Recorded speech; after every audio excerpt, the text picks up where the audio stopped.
伫顶个月宣布禁止部分的稻仔来出口，这是为着卖互国内粮食的这个绩效直直起。也毋过，其实咱拢知影，全球的粮食这个绩效本正就是会起的，所以学者就烦恼讲，这项措施恐惊会互弱势的居民这个生活更较困难。也那印度卖互人看作是无信用的稻仔供应国。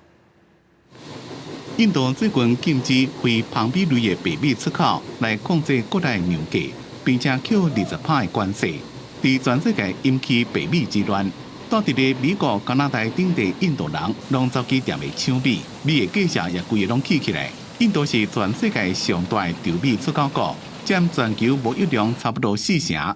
为了要维持国内库存，印度7月20限制部分的白米出口。 At the moment, we have adequate stocks to take care of, but we know what happened this particular monsoon season. Lots of floods in one part of the country, and also a shortfall in rains in the other part of the country. And I think this makes us very cautious. And at the same time, there are reports that El Nino will strike by the end of this month or the beginning of next month.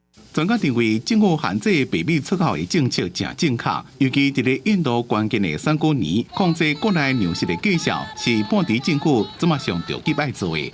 研究经济学家讲，若是安尼生，全世界果无绩效的起拔将会到1/5，恐惊互亚洲边的国家以米饭做主食的进口国，会有粮食起价、粮食无够的危机。 It takes years to develop those markets from the exporter point of view. But also, if there is a sudden ban, then the small importing countries, they face a lot of problem because the prices shoot up. And their food security, especially in Africa, becomes a concern. 自从去年2月俄乌战争开始，限制食物出口的国家就自3个国家增加到16个。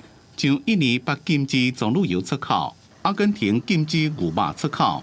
不过，印度限制稻米出口的风险是加正悬，因为若互人当作是无法度信任的稻米供应国，颠倒会伤到印度家己。公司新闻，陈伟林编译。